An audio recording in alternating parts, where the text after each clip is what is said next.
I'll just give you a brief glimpse of additional thing what we are doing here.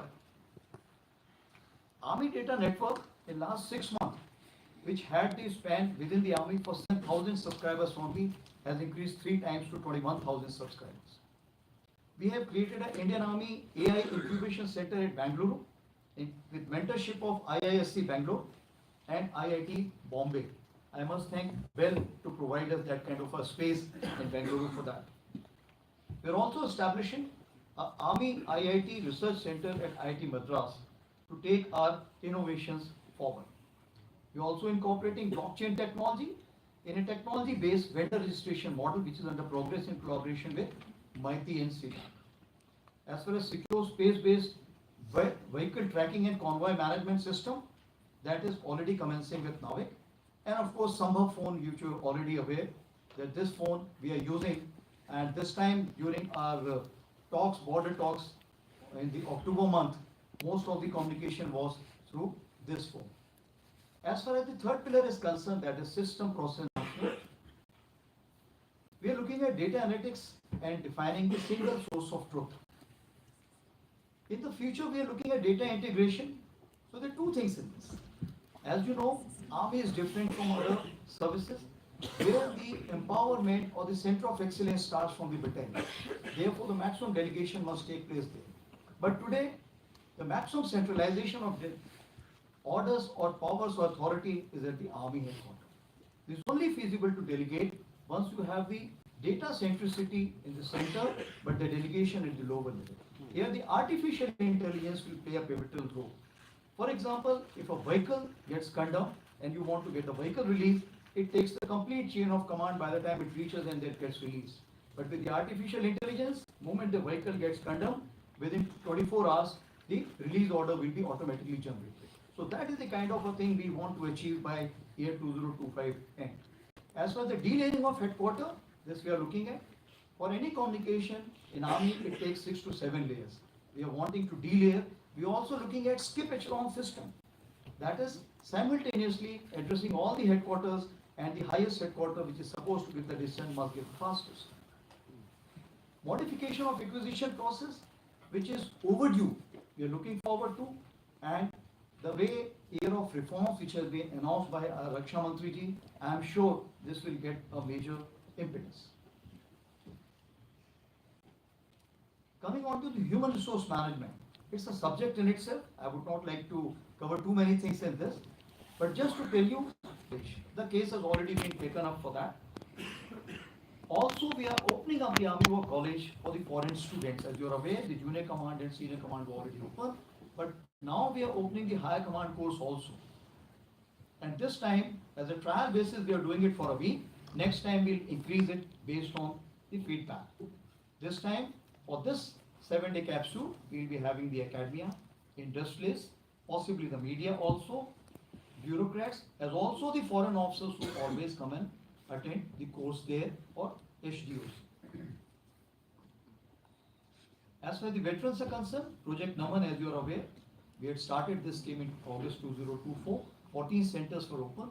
A very positive response has been received in that. And therefore, we are planning to open this approximately 200. And this is in conjunction with Common Service Center, which is the SPV of MIT, and also the HDFC CSR. We have also gone in for a series of Shaurya Samprabha for the veterans. More during the question answer, I will explain about this. Coming on to the fourth pillar, that is jointness and integration.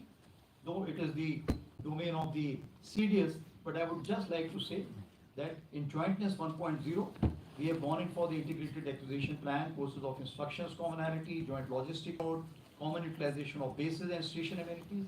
In 2.0, we have gone in for addressing the service culture, thinking and symbology. Here we made a good progress in doctrines and SOPs also. Now we are looking at 3.0, that common operating planning procedures, defense communication architecture, digital maps. But as far as the Army is concerned, you will find that we look at jointness and integration with so many others. In border area, we are looking at jointness and integration with our CAPS who are working with us. In the hinterland, we are looking with the police and the CRPF and other agencies. Inter-agencies, we are working very closely every day. Besides this, when it comes to the conventional operations, multi-domain operations has to have a whole of nation approach. And that is where we are working with other agencies and other ministries in this respect.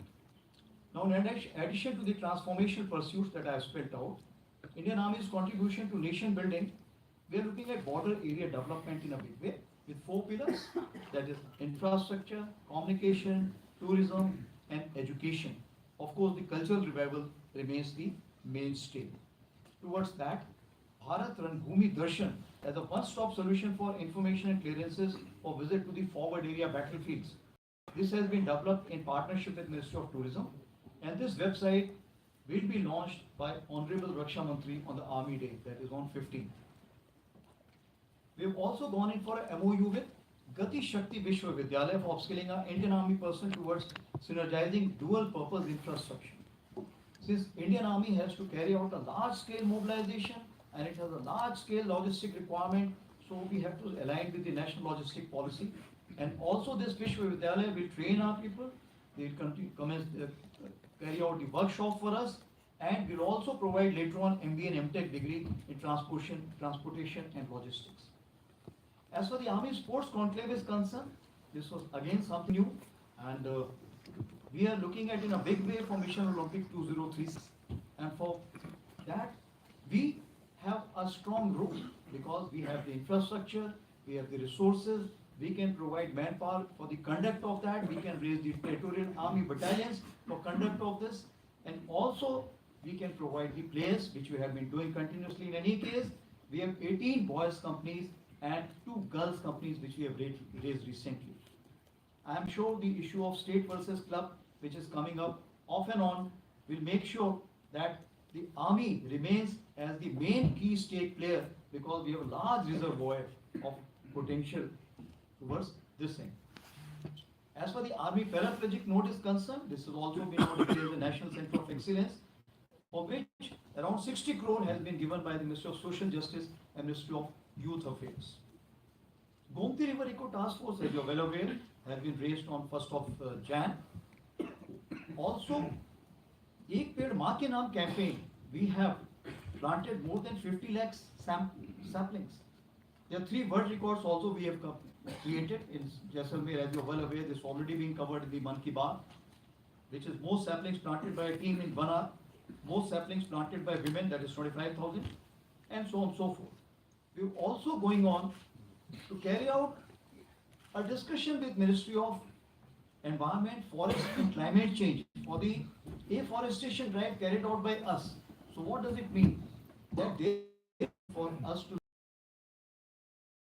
say we are planting so many trees, but the green credit, as a result, we are returning 900 crores of rupees this financial year for the reasons that we have the plans ready for construction, but because of the tree cutting sanction not being given, we have not been able to construct those buildings. So, last but not the least, as part of our defense diplomacy, contribution and commitment to UN Charter, a rapid deployment force of the Indian Army for United Nations peacekeeping operations shall be ready for mission deployment by March this year. Moment the UN teams come and inspect it, this will be ready for deployment as and when asked for. So मैं सभी को आश्वस्त करना चाहता हूँ कि भारतीय सेना एक प्रशिक्षित, सुसज्जित और युद्ध अनुभवी सेना है जो राष्ट्र के सामने आने वाली हर चुनौती का सामना करने के लिए पूरी तरह तैयार है. Thank you. I am now open to questions, please. So, we shall now commence the question and answer. Maximum opportunities. We intend taking 3 questions at one time. Once I call out your placards, please give out your name and the media house that you represent. As is customary, I shall first go to the agencies and media. I know so firstly, ANI Ajit Dubey, Manas Bhaiya, and Pranjali. Please ask your questions.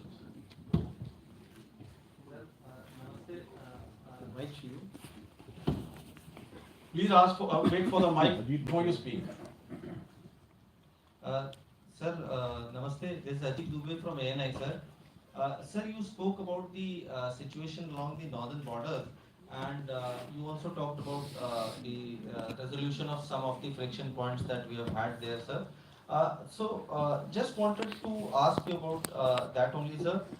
What is the status of the issues on the other areas on the LAC in Eastern Ladakh and elsewhere, sir? We have had agreements on resolving the issues in Depsang and Demchok. How they have been resolved, sir? What are the steps taken to resolve, and how did we reach that agreement, sir? Have they gone back from the CNC junction and others where they had pitched tents for a long time? And sir, what is the status of the buffer zones that have been created in recent times post Galwan clash, sir? And when do we see the resumption of patrolling in all the areas? What is the status of the standoff, sir, after the resolution of these 2 points? Do we have a standoff with them? And by when do you think the matters would be resolved, sir? Uh, Please avoid too many questions at one time. Otherwise, others will not be able to ask. Okay, second question. Manas? Yeah. Uddhav?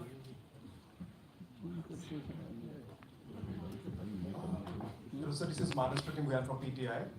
My question is about Manipur. So you briefly mentioned about Manipur.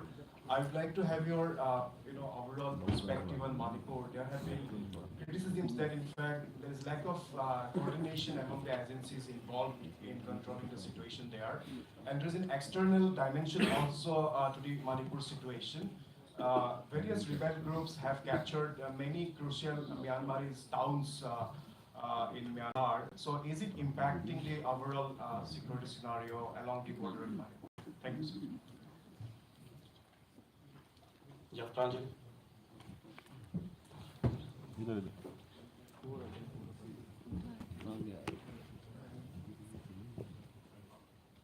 Morning sir, Pranjali Singh from संसद TV. मेरा पहला सवाल आपसे ये है sir, अगर मैं 2047 के मिशन की बात करूं सर, ये प्राइम मिनिस्टर के साथ साथ पूरे देश का विजन है, हमारे देश को विकसित बनाना है। इसमें सर इंडियन आर्मी का कंट्रीब्यूशन अगर आप बता सके, आप कैसे कंट्रीब्यूट कर रहे हैं। और सर मेरा दूसरा सवाल ये है कि बॉर्डर रोड इंफ्रा एक बहुत बड़ा इशू है। हालांकि अगर पहले और अब की तुलना में देखें तो बहुत सारे चेंजेस हम देख रहे हैं। बीआरओ सर अपना काम कर रही है, इसके अलावा जो मेन लैंड और बाकी बहुत ही जो बॉर्डर एरियाज में विलेज एरिया को जोड़ने में सर इंडियन आर्मी की क्या भूमिका है सर, अभी क्या अपडेट है अगर आप बता सकें। Thank you sir.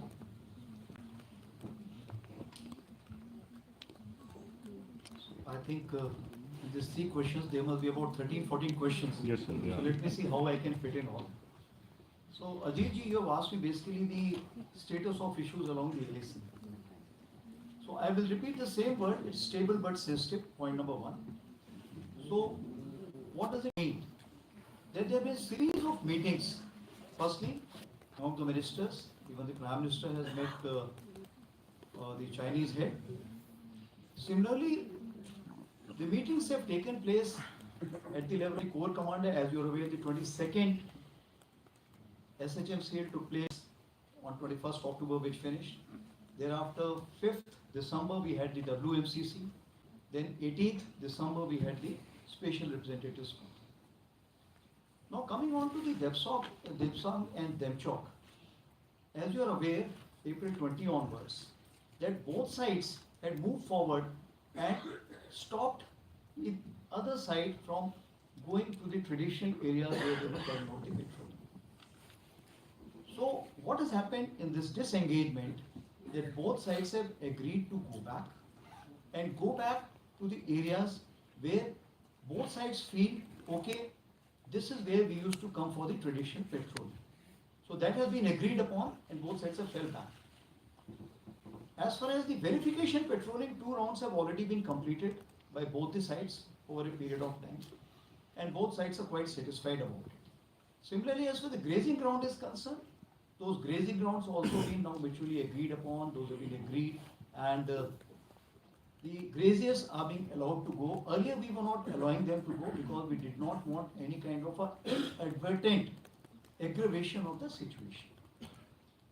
The second question which you have asked is about the buffer zone. Let me tell House that there is nothing called as buffer zone. When you carry out a kind of a negotiation, then you look at what can be solved immediately, what will take some time to resolve. Where you feel that the nature or the degree of violence can be high and the fuse is short, what happens? You create some distances. So when we carried out these kind of negotiations over a period of time, some places we declared as a temporary moratorium. It means that both the sides will remain back and will not go to the common areas because we still feel that if we meet at those places, the violence level may go high. So that is the terminology which is used as far as the temporary moratorium is concerned. Status as far as standoff is concerned. Now what we have to see that what all has changed from April 20. If you look at, has the terrain been doctored over a period of time? Yes. Both sides have doctored the terrain. Have both sides carried out the billeting construction? The answer is yes. Both sides carried out some stocking, deployment? Yes. So therefore what it means that there is a degree of standoff. Now once you have changed all this situation after April 20, so the trust between the two countries has to have a new definition. Therefore, there is a requirement for us to sit together and thereafter come to a broader understanding that how we want to kind of calm down the situation, restore the trust. So we are now looking forward for the next special representatives meeting which should take place and also the WMCC, and based on the guidance given from that, we will be moving forward. Your related issue was that what is happening along the complete front. So as I have told you that the corps commanders have been now delegated the powers to resolve the trivial issues or the minor frictions so that they don't kind of later on become a big issue. So if they can be resolved at the lower level, that is being resolved. The timelines, I can only say that India has adequate strategic patience. Coming on to the second question, that is Manas had asked for Manipur, overall perspective. The overall perspective as of today, that yes, there are, if I can say that, affiliations, and the tribal affiliations have taken a strong line. But we have to work as a whole of nation approach to make sure that the reconciliation must take place. And I'm very hopeful with the new governor who has gone there, the step towards this would be taken. As far as the lack of coordination is concerned, which you have brought out, I just wish to assure you, there is absolutely no lack of coordination, but we have to understand that which side is where. When this problem occurred in May 2023, the police from various communities, it was very difficult for them to go to the different community areas. So thereafter the DGP had issued the orders that you go to the nearest police station to whichever community you belong to, so that at least you take on those duties. So once you take on those duties, you will find that Indian Army, Assam Rifles and the other CAPFs, we have to coordinate with those people in whichever area. So it's not a lack of coordination. Rather, these three agencies are the only ones which are able to provide the coordination as of today. As far as external dimensions are concerned, external dimensions cannot be ruled out. It's all over the media. So I'll just leave it at that. Now what happens as far as the Myanmar side is concerned? Since there is some activities taking place on the Myanmar side, and it is claimed that the rebel groups are fighting with the Myanmar army or the Tatmadaw. As a result, there is a migration which is taking place, or the influx of refugees which is taking place. Even there was a time when the soldiers from the other side had walked up this side. We have made sure that all those who are coming here should be treated as refugees, and due respect and consideration and harbour should be provided. As far as the situation on the other side is concerned, if there is no support to the VBIGs, then what happens? These people are also moving in. Therefore, some kind of a surrender is taking place, some kind of an induction is taking place where people are coming back and we are disarming them and allowing them to go, and thereafter police is looking after those people.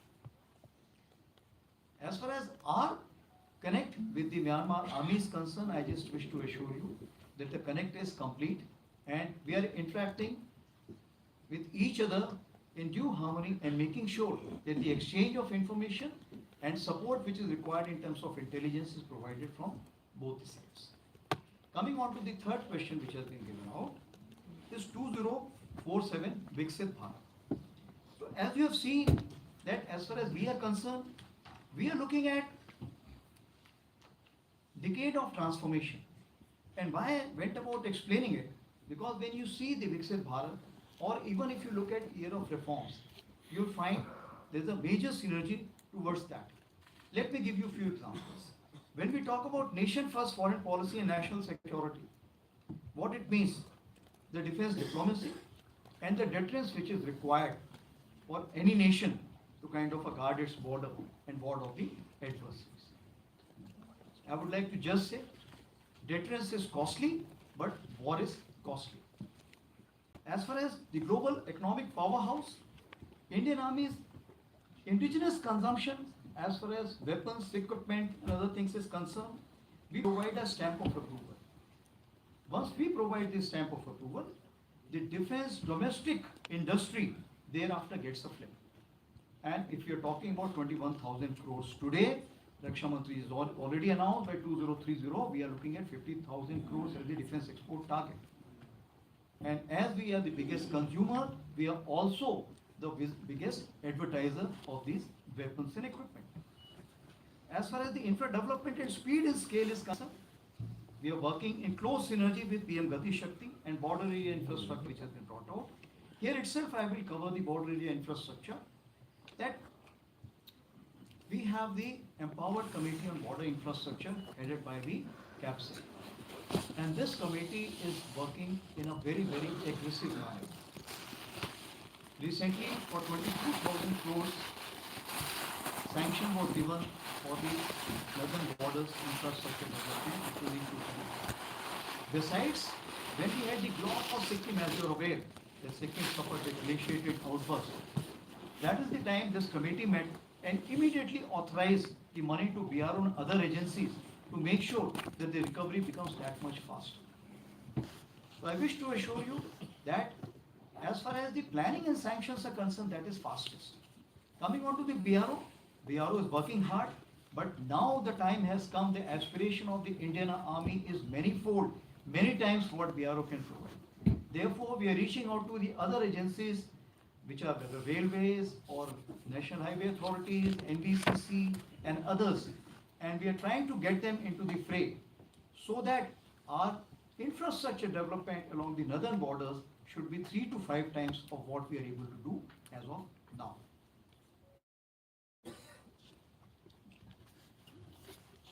There's not shortage of time, I leave it at that. Thank you. Right, ladies and gentlemen, I'll request you to limit yourself to one question and ask no sub-questions so that we have a wider participation. All right, we have 51, 26, 94.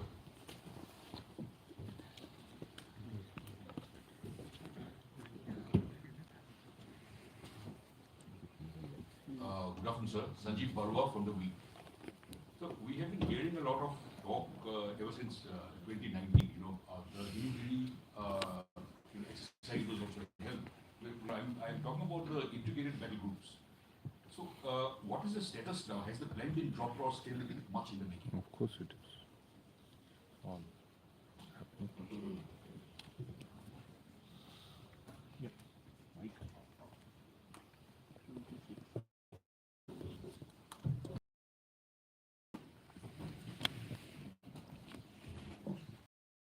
From the Tribune side. Sir, I have a very pointed question. I know answered in detail, Mr. Do get questions about everything. Do our troop requirements remain the same, or is there a plan to change the troop requirements in the future? मेरे system से लगी है।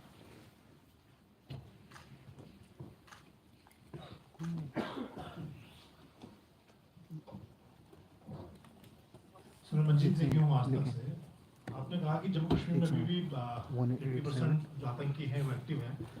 Northern army commander के तौर पर और सेना प्रमुख के और हमने देखा कि जम्मू कश्मीर में अभी भी बड़ी संख्या में सेना के साथ घुसपैठ की घटनाएं पिछले एक साल में देखी है। 70 से ज़्यादा आतंकियों को सेना ने मारा भी है। आपको इसके पीछे क्या बड़ा कारण नजर आता है कि ये घटनाएं अभी नहीं रुक रही हैं? क्या सीधे तौर पर पाकिस्तानी सेना इसके लिए जिम्मेदार है या कोई और कारण आप देखते हैं?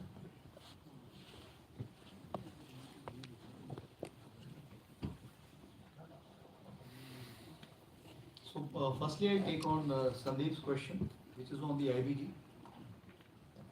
As you're aware, IBG, what we are working out is basically restructuring a particular strike group. Now, when we look at it, it has some financial implication.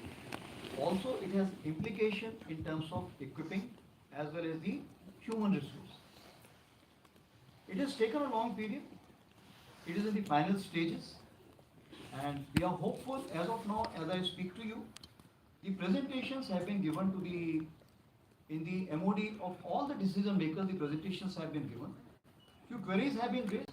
We are hopeful because this is the first special purpose vehicle as far as the restructuring is concerned. And if it goes through, others will also follow suit. Timeline is difficult to give because wherever the bureaucracy gets involved, it will take time.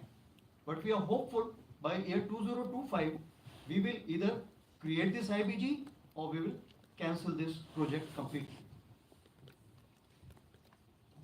Coming on to the next question. Ajay has asked questions about the troops deployment along the northern front. Like I told you, that troop deployment is directly dependent on the trust factor. And tangentially, I had told you about the capabilities which have been created. And troop deployment or the infrastructure development is dependent on the capability on the other side, not on the presence of troops on the other side. So as of today, the capability entails that we should continue to maintain this kind of troops. We have two kinds of deployment, called the summer deployment and winter deployment. Definitely during this winter deployment, the number of troops come down. So therefore, at least in the winter strategy, we are not looking forward to any reduction of troops. When it comes to the summer strategy, we'll take a review based on that time, how many negotiations, conferences and meetings have taken place. Based on the indications and assurances, we may like to review at that point of time. The third issue which has been brought up by Andrei, as far as the J&K is concerned, that the violence level is not reducing. Here I would like to just say that the violence level is being orchestrated by the epicenter of terrorism, that is Pakistan. If it is so, is the world helping us in kind of controlling this epicenter in any way? If the support is not forthcoming the way India is looking at, this kind of a terrorist infiltration will continue to be there. However, as of now, we have inducted 15,000 additional troops in year 2024. And that is why you will find that the violence level has gone down, where we have been able to neutralize 73 terrorists, out of which 60%, like I told you, were Pakistan terrorists. The elections, if you see, the elections, the parliamentary elections, state assembly elections, both had nearly 60% plus minus voting. It means that as far as the local population is concerned, local population is going with the peace. The recruitment was only 4 for year 2024. That is negligible. So all the indicators which are there saying that the people of J&K are shunning violence. And this violence is completely being orchestrated by our western adversary. We can move on to the next one.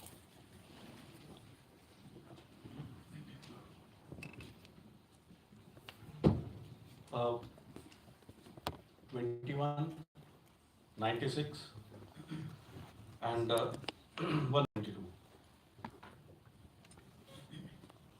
Good afternoon, sir. Rahul Singh this side from HindiNews.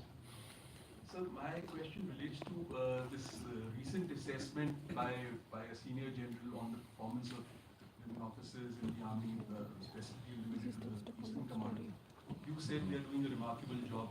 Have you taken note of the concerns which were flagged by the then Corps Commander of 17 Corps? Are there any steps being taken to kind of fix those gaps, or is there a sense that perhaps it was a wrong call to give them command role without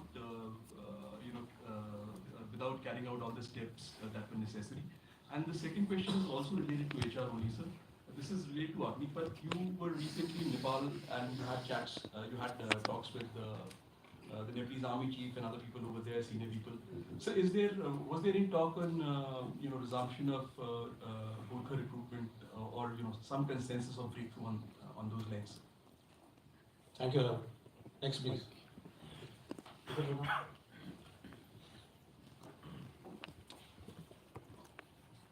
sir Rajiv Ranjan NDTV से मेरा सवाल ये कि अभी हाल ही में sir आपने कहा कि जो फौज में आना चाहते हैं वो वेतन के लिए नहीं वतन के लिए हैं। सेना पहले से ही अपने लोगों को काफ़ी अच्छा ख्याल रखती है, सुख सुविधा की बात करें इवन रिटायरमेंट के बाद भी, तो सर ये चीज़ कहने की ज़रूरत आखिर क्यों पड़ी थी, इसके पीछे क्या सोच है सर?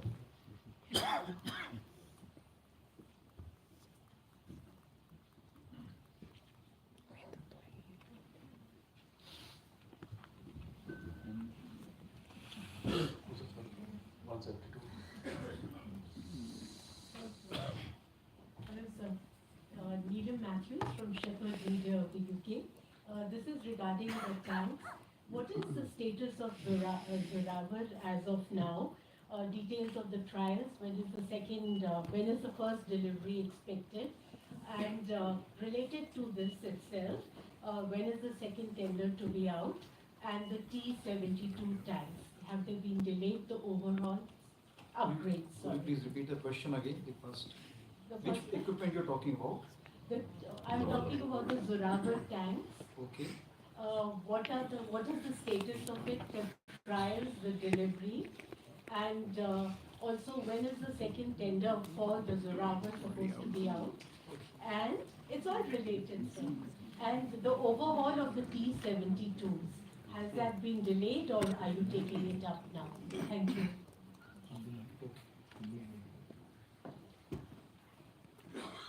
One question, एक के साथ एक free, it becomes two questions for everybody. Okay. So, as far as Rahul, what you have asked for the women officers, firstly, Jainpuri, the letter which got leaked out, shouldn't have got leaked out. A court inquiry has been ordered about it. It's a perception. It's his perception. He has all right to give their perception and comment. It's an internal communication. Now, what we have to see that when we made them commanding officers, what were the situations? This was based on the Supreme Court order and where the complete process was accelerated. As you are aware, when we make a commanding officer, we give them various exposures at various fields, we make them do various courses. Like for them, JC was not done, a short course was done. The contact and the bonding with troops was less. Lot of exceptions were given. So when you have these kind of a situation, you may have some kind of a surprise. But overall, if you see, today we have approximately 115 commanding officers who are commanding. And 18 more are ready who already approved and they are ready. And maximum commanding officers of such you will always find in the Northern Command. So I have the first-hand experience to say so, that you will always find all kinds of officers. Wherever I have seen, the women officers have been very mature, very considerate, very kind, and if I can say that, up and above. And here I would like to quote one women officer whom probably this time we'll be able to give some kind of award also. Colonel Onum Doming. She is from East Siam, from Pasighat. And when I was in Northern Command, along Demchok, one of the most difficult road which is being made, she was always present there. I went to Umlingla, which is the highest motorable pass. She was always there. When I went to an underground cavern, and she was also there. So what I am saying, you will find all kinds of examples. So one particular example cannot be taken as a kind of a yardstick. Today, I just wish to assure you that women officers are doing exceedingly well, and if I have to give you some yardstick, today there are approximately 16 officers who are doing staff college. There are women officers who are pilots in the aviation branch also. RT, you are already aware, we have already started. In the TA battalion, CSC battalion, AOC battalion, I have first-hand experience to say so. They are doing exceedingly well. Now, what is important is, over a period of time, we have to look into, as far as Indian Army is concerned, we want a strong women officer. So, what it means? Kali Mata karo? Maybe. But it means it has to be gender neutral approach in the conduct and even the infrastructure which is being provided in the field areas. This is like Sikkim and Mizoram already looking into it. The physical test parameters should be nearly be the same, but keeping in view the physical conditions, there may be some kind of exceptions which will be made.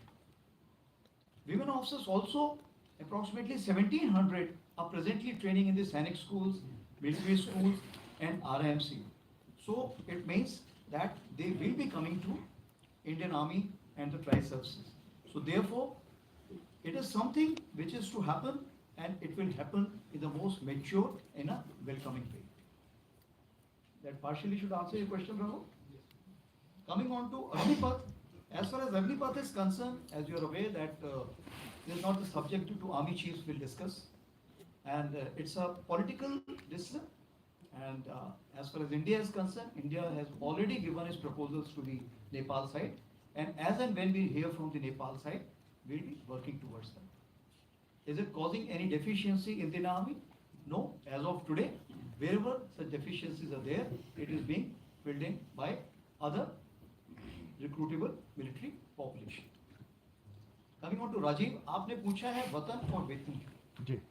सबसे बड़ी चीज ये है कि हमें ये समझना चाहिए कि भारतीय सेना किन मुद्दों पे बनी है, किन सिद्धांतों पे बनी।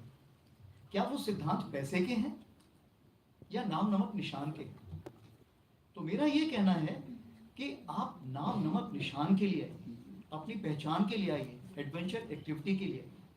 मैं हमेशा ये बोलता हूँ कि कारगिल में अगर एक जवान लड़ाई में आगे गया था तो क्यों गया था? क्या वो पैसे के लिए लड़ने गया था?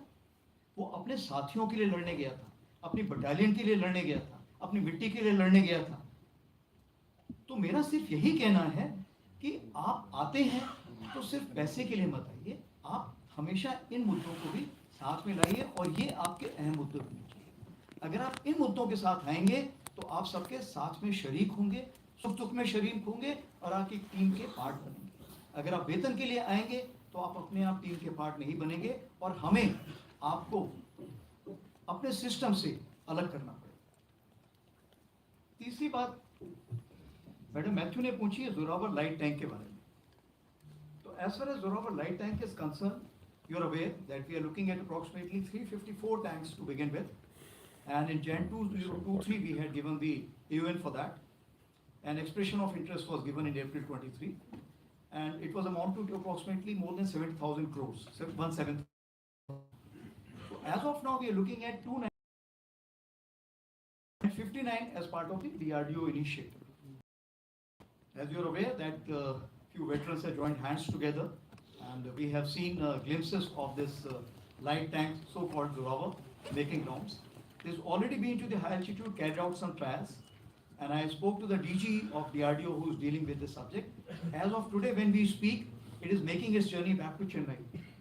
And after the kind of improvement which have been suggested during these trials, we will see the new version, and thereafter carry out more trials on the subject.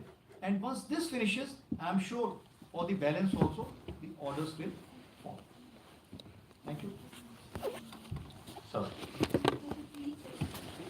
Oh, sorry. As for the D-72 is concerned, yes, slippages were there. But your corporatization was taking place. PSUs were not sure how to handle this situation. Like I told you, that PSU is also our responsibility. Corporatization doesn't mean that we have given up our responsibility. So we have sat down with them, worked out with them. And if I can say that today AVNL has enhanced its overall capacity from 120 to 150, and they've assured me that this capacity will be increased to 200 tanks per year. Similarly, we also have army-based workshops. They are also carrying out a phenomenal work, and 2 base workshops have been nominated to carry out this overall. And you'll be happy to know that in Delhi, we had recently launched the overall of even T90 is being carried out. So I can just assure you the situation is under control. Of course, when the change takes place, initially, first step is the most difficult. That step we have overcome. So now the pace of or the transformation which will be much, much faster. Yeah. Well, I noted it last time when you had raised, so 17, 107 and 97.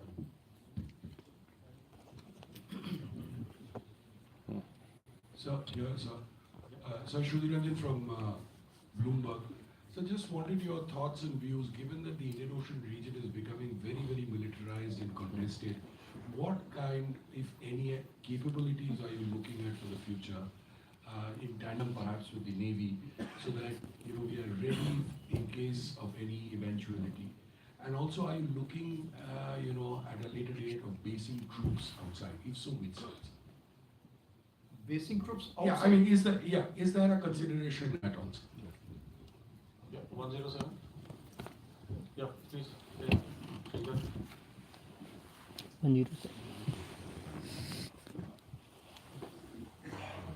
Sir, times now. Srinjoy Chaudhary. Yeah. Sir, as far as the LAC is concerned, the Army has spoken about leveraging of momentum of what has happened in recent times. Now, is there a case, considering so much positive action has happened vis-a-vis the Corps Commander level talks at 14 Corps, of having similar talks on the eastern side with 33, 3 and 4? Also, sir, are we getting enough engines for our tanks from Russia? Yes. Sir Sandeep news 18 India से sir कुछ reports आई थी कि Doklam to के पास China ने काफ़ी development किया है, कई सारे जो है विलेजेस वहाँ पे और रिसेंटली तैयार किए हैं. अभी क्या स्टेटस है चिकन नेक के लिए? वो ये सारी चीज़ें कर रहे हैं, ऑब्वियसली बात है. तो अभी क्या स्टेटस है और आर्मी इसको कितना कंसर्न मानती है? Thank you.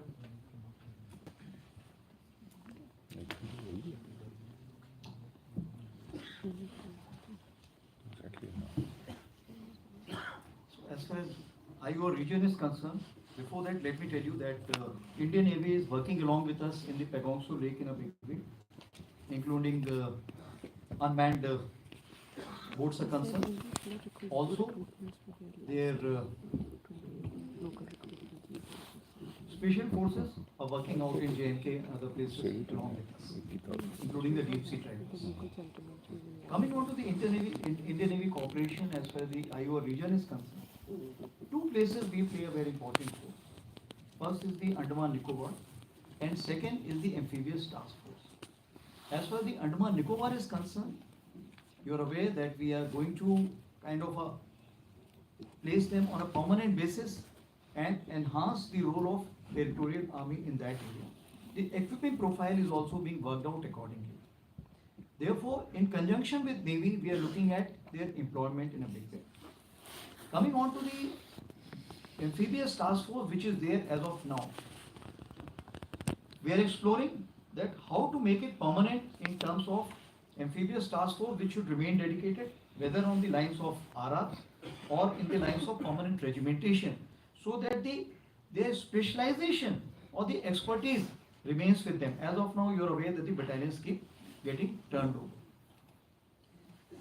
Besides this, we are also looking at may not be in the, actually it comes into the confidential domain. We have some plans which we have worked out together on the western side.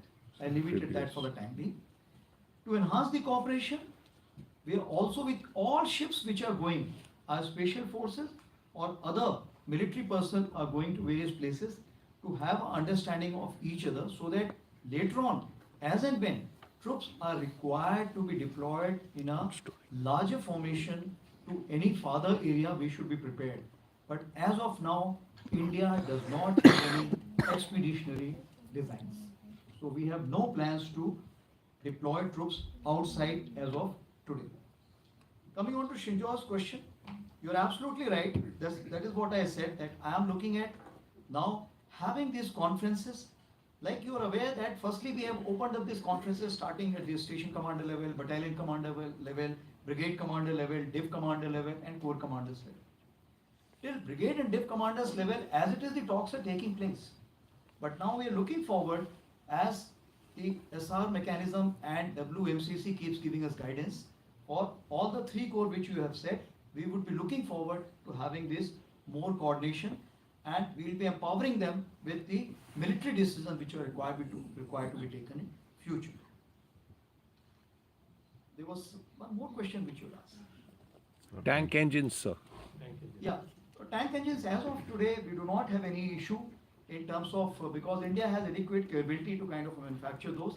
I have gone and seen them myself, I have visited those factories. So a fair degree of assurance, as of now we do not have a problem. When we look at the transformation, upgradation, when we look at the super high altitude areas which we require high powered engines, then we have to work out. And for this, we are already in talks with various people, various countries, and some kind of contracts have already been signed. But I just wish to assure you that in those contracts also, as of today, there is no delay. The assurance what has been given to us, we are very sure it will go through in the same time frame. Now, ZTV, your question was Doklam and chicken's neck. So as far as chicken's neck is concerned, I would like to put it in a different perspective. That is our strongest point, because all the forces which are there in West Bengal, all the forces which are there in Sikkim, all the forces which are there in Northeast, from all the three sides our forces can congregate there. So that is the strongest point, that's not the weakest point. Let me assure you that. As far as the activities of China is concerned, we are keeping a close watch, and whichever quarter are required to be kind of sensitized with that, that is being done. And what we talked about, are our forces ready for any kind of action or reaction? Our forces have always been ready, and there is no let up on that. Thank you. I know you wish to. Yeah, please give a chance. Yes. Out of turn. Right, sir. In fact, I have a lot of these. We may be able to just about squeeze in one, sir. No issue. We carry on. Right, sir. Thank you, sir. So, ladies and gentlemen, the next group would be 50, 67, 22, and Manokia. Okay, Manokia, since the chief has already said, out of turn, please ask. My question was on women itself, on Manokia Loiwal and then ABP News. The question is, you've spoken about the role of women, increasing role of women in army. What is the quantum of increase? Do you have a considerable number that you can share?